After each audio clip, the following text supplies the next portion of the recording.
So அடுத்து ட்ரீட்மெண்ட்டுக்கு வருவோம். மருத்துவ பிரச்சனைகள்லேயே மிகவும் சிக்கலான கடினமான ஒரு விஷயம் இந்த முடி கொட்டுதல் அப்படிங்கிறத ட்ரீட்மெண்ட் பண்ணுறது தான். பட் அதுக்கு சில எளிமையான சில தீர்வுகள் மட்டும் நான் இப்போ சொல்கிறேன். இப்போது முடி கொட்டுதலில் ஃபஸ்ட்டு பிரச்சனை என்னென்னா, நம்ம முடியை ஆரோக்கியமாக ஃபஸ்ட்டு வச்சுக்கிறதுக்கு நம்ம டெய்லி உபயோகிக்கக்கூடிய ஒரு விஷயம். ஏன்னா ஷாம்பு அப்படிங்கிறது தான் நம்ம டெய்லி நம்ம முடியோட அழுக்குகளை நீக்கி அதை ஆரோக்கியமாக வச்சுக்கிறதுக்கு நம்ம யூஸ் பண்ணக்கூடிய விஷயம். அப்படிங்கிறதுனால நம்மளுக்கு முடி கொட்டுதல் ஏற்படுதுன்னா நம்ம கரெக்டான ஷாம்பு யூஸ் பண்ணுறோமா அப்படிங்கிறத ஃபஸ்ட்டு பார்த்துக்கோங்க. ஏன்னா ஷாம்புவை பார்த்தீங்கன்னா இப்போ நிறைய மார்க்கெட்டில் ஏகப்பட்ட ஷாம்பு இருக்குது. கண்டிப்பாக பேரை நான் சொல்லவே கூடாதீங்க. ஆனால் அதில் இருக்கிற கண்டென்ட் சில விஷயங்கள் இருக்குது. உதாரணத்துக்கு இப்போ சோடியம் லாரில் சல்ஃபேட் SLS அப்படின்னு சொல்லுவோம், sodium laureth sulphate, paraben, polyethylene glycol PEG, dimethicone, triethanolamine. இந்த கெமிக்கல்லாம் எதுக்கு உங்கள் ஷாம்பூவில் இருக்கும் அப்படின்னா, உங்கள் முடியோட ஆரோக்கியத்தை பாதுகாக்கிறதுக்காக ஷாம்பூவில் சேர்க்கப்படலை.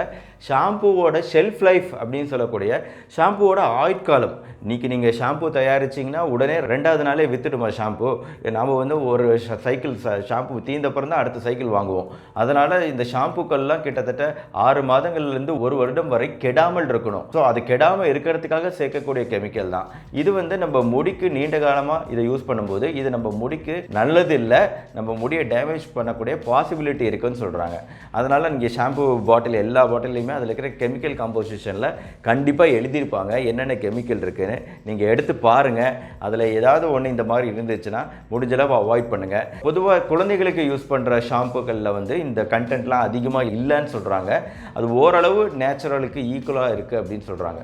ஸோ அந்த மாதிரி ஷாம்புக்கள் யூஸ் பண்ணலாம். இல்லை நம்ம இருக்கவே இருக்குது, நம்மளோட நேச்சுரல் ஷாம்பு ப்ராடக்ட்ஸ் நிறைய இருக்குது. ஸோ அந்த மாதிரி விஷயங்களை யூஸ் பண்ணுங்கள். அடுத்து 2வது விஷயம், டெய்லி கேர் நம்ம ஹேருக்கு கொடுக்கறதுக்கு நம்ம யூஸ் பண்ணக்கூடியது கோகோனட் ஆயில் அப்படின்னு சொல்லக்கூடிய தேங்காய் எண்ணெய். இந்த கோகோனட் ஆயிலுக்கு கண்டிப்பாக நல்ல பலன்கள் இருக்குது.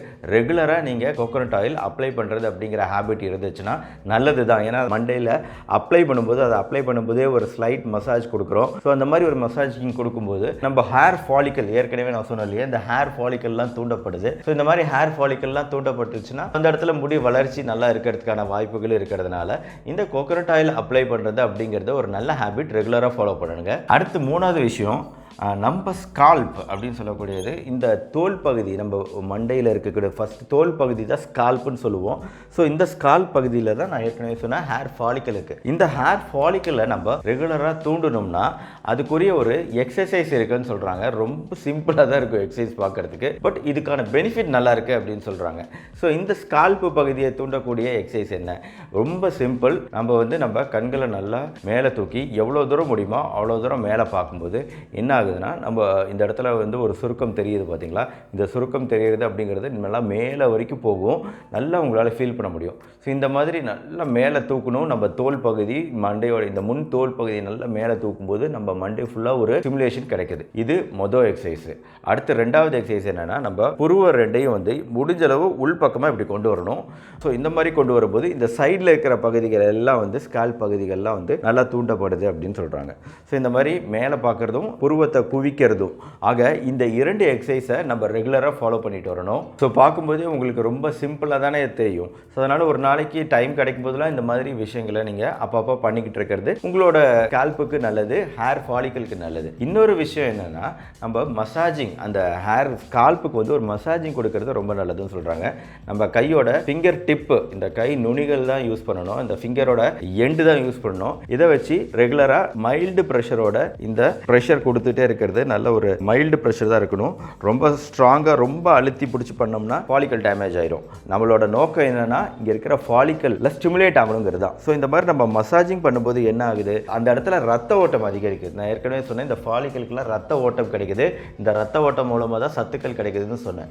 ஸோ இந்த ரத்த ஓட்டத்தை அதிகப்படுத்துறது தான் உங்களோட வேலை. அதுக்காக தான் இந்த எக்ஸசைஸ் பண்ணுறீங்க. அப்படி பண்ணும்போது ஒரு லைட்டாக சூடாகிறத, உங்கள் மண்டை லைட்டாக சூடாகிறதே உங்களால் ஃபீல் பண்ண முடியும். ஸோ இந்த மாதிரி ஒரு ஸ்கால்ப் ஸ்டிமுலேட் ஸ்டிமுலேஷன் எக்ஸசைஸ் பண்ணுறது தான் 4வது பாயிண்ட்டு. ஸோ இது வரைக்கும் நான் ஒரு 3 விஷயங்கள் எக்ஸசைஸாக சொல்லியிருக்கிறேன் உங்களோட ஸ்கால்பை தூண்டுறதுக்கு, அங்கே இருக்கிற ஹேர் ஃபாலிக்கலை ஆரோக்கியமாக வச்சுக்கிறதுக்கு. இதை ரெகுலராக நீங்கள் ஃபாலோ பண்ணுங்கள். ஸோ இப்படி ஹெட் மசாஜ் கொடுக்கும்போது சர்க்குலர் மோஷனில் கொடுக்கணும். நீங்கள் அதாவது இப்போ ரவுண்டாக வந்து இந்த மாதிரி சர்க்குலர் மோஷனில் நீங்கள் மசாஜிங் கொடுக்குறோம். ஸோ இப்போ உங்களுக்கு புரியுதுன்னு நினைக்கிறேன் இப்படி மசாஜிங் பண்ணணுன்னு. அந்த சர்க்குலர் மோஷனுங்கிறது உங்கள் கை விரல்களை வச்சு பண்ணலாம். மார்க்கெட்டில் வந்து ஹெட் மசாஜர் அப்படின்னு கிடைக்குது. ஸோ அதெல்லாம் தேவையில்லை, நம்ம கையே நமக்கு உதவி எடுத்து அழகாக ஜாலியாக இது மாதிரி மசாஜ் பண்ணிக்கலாம். ஆனால் சர்க்குலர் ரவுண்டு ஷேப்பில் நீங்கள் அப்படியே மசாஜ் பண்ணணும். ஸோ அப்படி பண்ணும்போது என்ன ஆகுதுன்னு கேட்டிங்கன்னா உங்களுக்கு ரத்த ஓட்டம் அதிகரிக்குது. ஸோ ரத்த ஓட்டம் அதிகரித்து இந்த ஹேர் ஃபாலிக்கல்லாம் நல்ல போஷாக்காக மாறுது. ஸோ அந்த மாதிரி மாறும்போது முடி கொட்டுதல் கம்மியாகுது. இந்த மாதிரி ஸ்கால்ப் மசாஜிங் வந்து ஒரு நாளைக்கு 10 நிமிடம் அப்படிங்கிற அளவில் பண்ணுங்கள். அது மட்டும் இல்லாமல் ஸ்கால்ப் எக்ஸசைஸும் நான் சொல்லி கொடுத்தது ஒரு 5 நிமிஷம் 10 நிமிஷம் அப்படின்னு டைம் கிடைக்கும் போது டெய்லி பண்ணுங்கள். 5வது விஷயம் உணவு. என்ன உணவுகள் சாப்பிடலாம் அப்படிங்கிறது இந்த நேரத்தில் ரொம்ப முக்கியம். இந்த உணவுகளில் வந்து எல்லா போஷாக்கும் எல்லா வைட்டமின் மினரல் சத்துக்களும் இருக்கணும். ஸோ அதுக்கு நம்ம என்னென்ன உணவுகள் சாப்பிடலாம். ஸோ என்னென்ன உணவுகள் அப்படிங்கிறத நான் இங்கே ஒரு 6 விஷயங்கள் கொடுத்துருக்கிறேன். ஃப்ரெஷ்ஷான பழங்கள், தானியங்கள், நட்ஸ் வகைகள், பால், காய்கறிகள், நான்வெஜ். ஸோ ஃபஸ்ட்டு பழங்களில் என்ன பழங்கள்? ஸோ பழ வகைகளில் முதல் விஷயம் திராட்சை, சாத்துக்குடி, எலுமிச்சை போன்ற வைட்டமின் சி அதிகம் உள்ள பழங்கள். இதனால் என்ன நன்மைன்னு கேட்டிங்கன்னா, ஒன்று உங்களுக்கு தெரியும் வைட்டமின் சி இந்த பழங்களில் இருக்குது. 2வது விஷயம் என்னென்னா கொலாஜன் அப்படின்னு சொல்லக்கூடிய ஒரு விஷயம். இது கொலாஜன்கிறது ஒரு புரோட்டீனு. நான் ஏற்கனவே சொன்னேன் நம்ம முடி வந்து கெரட்டின் அப்படிங்கிற ஒரு புரோட்டீனால் ஆனது. ஸோ அதனால் இந்த கொலாஜன் அப்படிங்கிறது இந்த வைட்டமின் சி இந்த கொலாஜன் உற்பத்தி ஆகிறதுல ரொம்ப உதவி பண்ணுது. அதனால் வந்து இந்த பழங்கள் வந்து நம்ம முடியோட ஆரோக்கியத்துக்கு நல்லது. அடுத்து இன்னொரு விஷயம், நம்ம முடியோட ஆரோக்கியத்துக்கு இரும்பு சத்து தேவைன்னு சொன்னேன். ஸோ அந்த இரும்பு சத்து நம்ம உடம்புக்குள்ளே அப்சார்வ் ஆகிறதுக்கு, நம்ம உடம்பு உரியறதுக்கு விட்டமின் சி ஹெல்ப் பண்ணுது. ஸோ அந்த வகையிலையும் இந்த பழங்கள் நம்மளுக்கு ஹெல்ப் பண்ணும். அதனால் இந்த வைட்டமின் சி நிறைந்த பழங்கள் சாப்பிட்றதுங்கிறது நம்ம முடியோட ஆரோக்கியத்துக்கு நல்லது. அடுத்து தானியங்களில் இந்த பீன்ஸ் வகைகள், இந்த பீன்ஸ் வகைகள், கருப்பு பீன்ஸு, ஸோ இதெல்லாம் வந்து ரொம்ப நல்லது அப்படின்னு சொல்கிறாங்க. ஸோ இதில் என்ன இருக்குன்னா, இதில் அயன் அப்படிங்கிற ஒரு தாது, அப்புறம் பயோட்டின், அப்புறம் ஜிங்க்கு, ஸோ இந்த மாதிரி மினரல்கள் வந்து இந்த பீன்ஸ் வகைகளில் அதிகமாக இருக்குது. அதனால் பீன்ஸ் வகைகள் நம்ம முடியோட ஆரோக்கியத்துக்கு நல்லது. அடுத்து நட்ஸ் வகைகள். நட்ஸ் வகைகளில் வந்து முக்கியமாக பாதாம், பிஸ்தா, முந்திரி போன்ற இந்த நட்ஸ் வகைகளில் முக்கியமான சில சத்துக்கள் இருக்குது. ஸோ இந்த நட்ஸ் வகைகளில் வைட்டமின் பி சத்துக்கள் அதிகமாக இருக்குது. வைட்டமின் பி சத்து மட்டும் இல்லாமல் எசென்ஷியல் ஃபேட்டி ஆசிட் சொல்லக்கூடிய ஒரு எண்ணெய் வகை, இந்த எசென்ஷியல் ஃபேட்டி ஆசிட் எண்ணெய் வகைகளும் இந்த பாதாம், பிஸ்தா போன்ற நட்ஸ் வகைகளில் இருக்குது. ஸோ அதனால் இந்த நட்ஸ் நம்ம தாராளமாக நம்ம உணவில் சேர்த்துக்கணும். அப்புறம் கொஞ்சம் காஸ்ட்லியான விஷயங்கள், அதாவது சன்ஃப்ளவர் சீடு, சூரியகாந்தி விதைகள், ஃப்ளாக்ஸ் சீடு, சியா சீடு அப்படின்னு சொல்லிட்டு சில சீடு விதை வகைகள் வந்து நம்ம கடையில் பார்த்தீங்கன்னா இன்றைக்கி சூப்பர் மார்க்கெட்டில் நிறைய கிடைக்குது. இப்போ ஃப்ளாக்ஸ் சீடு, சியா சீடு அப்படின்ட்டுலாம் இதெல்லாம் வந்து நம்ம முடியோட ஆரோக்கியத்துக்கு நல்லதுன்னு மேலை நாடுகளில் சொல்லியிருக்கிறாங்க. ஸோ அதனால் ஒரு வகையில் பாப்புலர் ஆகி இன்றைக்கி நிறைய சூப்பர் மார்க்கெட்டில் இதெல்லாம் பார்க்க முடியுது சியா சீட்லாம். ஆனால் காஸ்ட்லி, எல்லாமே ரொம்ப காஸ்ட்லி. முடிஞ்சால் அதை வாங்கி யூஸ் பண்ணலாம். அடுத்து பால் வகைகள் கண்டிப்பாக நம்ம முடியோட ஆரோக்கியத்துக்கு நல்லது, பால் வகைகள் சேர்த்துக்கலாம். அதுக்கடுத்து காய்கறிகள். காய்கறிகளில் வந்து இந்த சக்கரவள்ளி கிழங்கு அப்படின்னு சொல்லக்கூடிய ஸ்வீட் பொட்டேட்டோ, அப்புறம் கீரை வகைகள், ஸ்பினாக் அப்படின்னு சொல்லக்கூடிய கீரை வகைகள், இந்த சக்கரவள்ளி கிழங்கு, கீரை வகைகள், இது இரண்டுலையுமே முடிக்கு தேவையான நிறைய சத்துக்கள் இருக்குது. அதாவது இரும்பு சத்து, அயன் சொல்லக்கூடியது, அப்புறம் ஃபோலேட்டு, அப்புறம் வைட்டமின் சத்துக்கள், வைட்டமின் ஏ, வைட்டமின் பி சத்துக்கள். ஸோ இது எல்லாமே வந்து இந்த 2 வகைகள் காய்கறி வகைகளில் இருக்குது, சர்க்கரை வள்ளிக்கிழங்குலையும் கீரை வகைகள்லையும். ஸோ அதை நீங்கள் தாராளமாக எடுத்துக்கலாம். ஸோ முடி கொட்டுறது நிற்கும். ஸோ இந்த மாதிரி உணவுகளை குறிப்பாக நான் ஏன் சொல்லிக்கிட்டு இருக்கேன்னா, இதெல்லாம் வந்து நிறைய அந்த முடிக்குன்னு குறிப்பாக தேவையான நல்ல வைட்டமின் சத்துக்கள், மினரல் சத்துக்கள் நிறைந்த உணவுகள். அதனால தான் இதை நான் இவ்வளோ தூரம் மெனக்கெட்டு எடுத்து சொல்லிக்கிட்டு இருக்கிறேன். நீங்கள் இதை ரெகுலராக ஃபாலோ பண்ணணும். அடுத்து நான்வெஜ் வகைகளில் முடிக்கு தேவையான நம்பர் 1 உணவு முட்டை.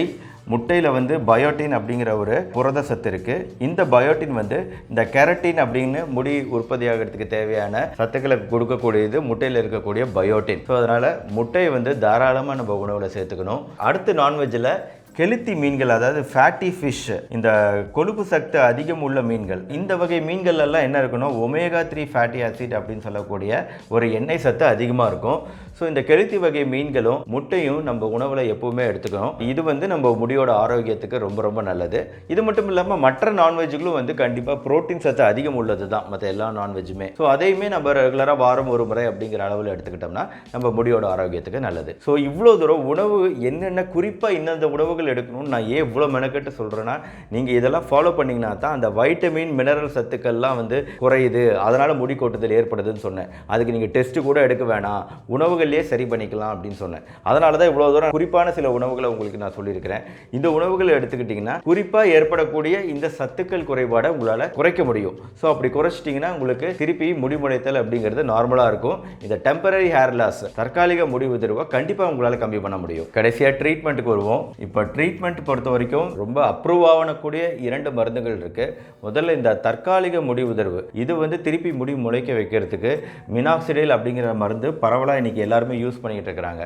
ஆனால் இந்த மினாக்சிடில் யூஸ் பண்ணுறதுல சில சைடு எஃபெக்ட்டுகள் கண்டிப்பாக இருக்குது. ஸோ ரோகைன் அப்படின்னு சொல்லக்கூடிய இந்த மினாக்சிடில் வந்து முக்கியமான ஆண்மை தன்மையை குறைக்கக்கூடிய ஒரு டேஞ்சர் சைடு எஃபெக்ட் இருக்குது. அதனால் இப்போ கல்யாணம் ஆக போகிறவங்க நம்மளுக்கு முடி கொட்டுது அப்படின்னு சொல்லிட்டு அதுக்கான ட்ரீட்மெண்ட்டாக உடனடியாக நான் முதல்ல சொன்ன மற்ற விஷயங்களை ட்ரை பண்ணாமல் நேராக இந்த மருந்துக்கு வந்துடாதீங்க. வந்துட்டிங்கன்னா இதோட சைடு எஃபெக்ட் அப்படிங்கிறது ஆண்மை குறைபாடு அப்படிங்கிற பிரச்சனையெல்லாம் வருது அப்படின்னு சொல்கிறாங்க. ஸோ அப்படி இருக்கும்போது நீங்கள் வந்து கல்யாணத்துக்காக வேண்டி முடி வளர வைக்கிற பேர் வெளியின் பண்ணிவிட்டு அதுக்கப்புறம் கல்யாணம் பண்ண பிறகு கஷ்டப்படக்கூடாது. புரியும்னு நினைக்கிறேன். இந்த சைடு எஃபெக்ட் மட்டும் இல்லாமல் ரத்த கொதிப்பு உள்ளவங்களும் இந்த மினாக்சிடில் மருந்து யூஸ் பண்ண முடியாது. அது மட்டும் இல்லாமல் சின்ன சின்ன சைடு எஃபெக்ட்ஸாக நிறைய சைடு எஃபெக்ட்ஸ் இருக்குது மினாக்சிடிலுக்கு. ஸோ அதனால் பார்த்து ஜாக்கிரதை, தேவையான நேரத்தில் மட்டும்தான் இதை யூஸ் பண்ணணும். ஸோ இது வந்து தற்காலிக முடி உதிர்வு யூஸ் பண்ணக்கூடிய ஒரு மாத்திரை, அப்ரூவ் செய்யப்பட்ட மாத்திரை. மாதிரி நிரந்தர முடி உதிர்வுக்கும் வந்து முடி கொட்டுதலுக்கும் ப்ரொபேஷியா அப்படின்னு சொல்லக்கூடிய ஃபினாஸ்டெராய்டு மாத்திரைகள் அப்ரூவ் பண்ணப்பட்ட மாத்திரைகள்.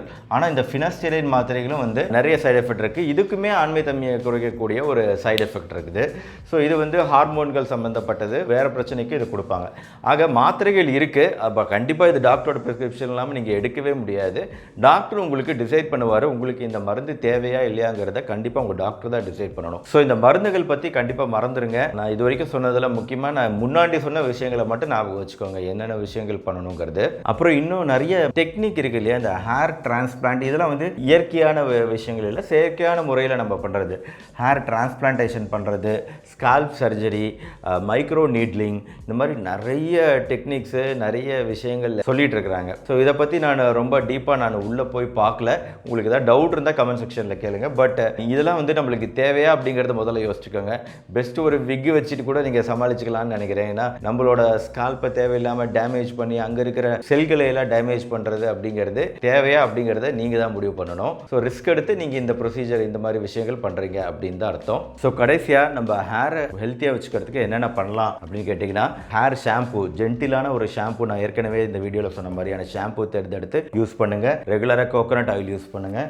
அப்புறம் ஹெட் பாத் அப்படின்னு தலைக்கு குளிக்கிறது அப்படிங்கிறது ஒரு நாள் விட்டு ஒரு நாள் குளிக்கலாம். ஸோ அப்போ தான் வந்து தலையில் அழுக்கு சேராமல் அதை மெயின்டைன் பண்ண முடியும். அப்படி தலைக்கு குளிச்சதுக்கப்புறம் நம்ம டவல் யூஸ் பண்ணி இந்த கரன்னு தேய்க்காம அதை வந்து பேட்டிங் ட்ரை அப்படின்னு சொல்கிற மாதிரி தலையை எப்படி லைட்டாக தட்டி விட்டு இந்த மாதிரி நம்ம ஹேரை ட்ரை பண்ணி விடணும். ஹேர் டவல் யூஸ் பண்ணி லைட்டாக அதை ஒத்தி எடுக்கணுமே தவிர போட்டு தேய்க்கக்கூடாது. தேய்ச்சா ஃபாலிக்கல் டேமேஜ் ஆகிறதுக்கான வாய்ப்பு இருக்குது. ஹேர் ட்ரையர் யூஸ் பண்ணி உங்களோட தலையை வந்து காய வைக்கிறத முடிஞ்ச அளவு அவாய்ட் பண்ணுங்கள். அப்புறம் ஹேர் ஸ்டைலிங் ப்ராடக்ட்ஸ் நிறைய இருக்குது. ஹேர் ஸ்டைலிங்கில் ஹேர் ட்ரையர் யூஸ் பண்ணுறோம், ஹீட்டட் காம்னு சொல்லக்கூடிய சூடுபடுத்தப்பட்ட சீப்பு, ஹேர் ஸ்ட்ரைட்னர் யூஸ் பண்ணுறோம், ஹேர் கலரிங் யூஸ் பண்ணுறோம், ப்ளீச்சிங் த ஹேர் ப்ளீச் பண்ணுறோம், ரிலாக்ஸர், போம் அப்படின்னு நிறைய கெமிக்கல் வகைகள், நிறைய மிஷின்கள் இருக்குது நம்ம ஹேரை வந்து டிஃப்ரெண்ட்டாக அதை வந்து ஸ்டைலிங் பண்ணுறதுக்கு. இது வந்து ஒரு டெம்பரரி விஷயமாக தான் இருக்கணும், ரெகுலராக நம்ம பண்ணக்கூடாது. அப்படியே நம்ம பண்ணும்போது அந்த மிஷினோட செட்டிங்ஸை வந்து எப்போவுமே லோ வச்சுக்கணும். இப்போ ஹேர் ட்ரையர் இருக்குன்னா லோ, மீடியம், ஹைன்னு இருக்கும். அந்த லோ செட்டிங்ஸ்லேயே முடிஞ்சளவு வச்சு இந்த மாதிரி விஷயங்கள்லாம் பண்ணணும். முடிஞ்சளவு இதை அவாய்ட் பண்ணணும். ஏன்னா நாளடைவில் வந்து இது ஒரு பர்மனன்ட் டேமேஜ் காஸ் பண்ணுறதுக்கான வாய்ப்பு இருக்கிறதுனால இந்த ஹேர் ஸ்டைலிங் ப்ராடக்ட்ஸ்லாம் முடிஞ்சளவு அவாய்ட் பண்ணணும். ஸோ இது வரைக்கும் முடி கொட்டுதல் சம்பந்தமான பல விஷயங்கள் என்னென்ன பண்ணும் அப்படிங்கிறத பற்றி நான் விலாவரியாக சொல்லியிருக்கிறேன். ஆனால் இந்த முடி கொட்டுதல் ட்ரீட்மெண்ட் பொறுத்த வரைக்கும் ரொம்ப சிக்கலான ஒரு விஷயம். எல்லாருக்கும் இது ஒர்க் அவுட் ஆகிறது கிடையாது. முக்கியமாக உங்களுக்கு வந்திருக்கிறது பர்மனெண்ட் ஹேர் லாஸா, நிரந்தர முடி கொட்டுதலா அப்படிங்கிறத நீங்கள் புரிஞ்சுக்கிட்டீங்கன்னா ரொம்ப தேவையில்லாத ரிஸ்க் எடுக்காம நார்மலான முறையில் இந்த முடி கொட்டுதலை கட்டுப்படுத்த முயற்சி பண்ணலாம். ஸோ இந்த வீடியோ உங்களுக்கு உபயோகமாக இருந்துச்சுன்னா லைக் பண்ணுங்கள். வேறு என்ன டவுட்ஸ் இருந்தாலும் கமெண்ட் செக்ஷனில் போடுங்க. நம்ம சேனல் டாக்டர் கார்த்திகேயன் சப்ஸ்கிரைப் பண்ணுங்கள். சப்ஸ்கிரைப் பண்ணும்போது கீழே அந்த பெல் பட்டன் கிளிக் பண்ணிங்கன்னா அடுத்தடுத்த வீடியோஸ் நீங்கள் பார்க்குறதுக்கு வசதியாக இருக்கும். மறுபடியும் அடுத்த வீடியோவில் இன்னும் சில உபயோகமான தகவல்களோடு உங்களை மீட் பண்ணுறேன். Until then, goodbye from doctor Karthikeyan. நன்றி, வணக்கம்.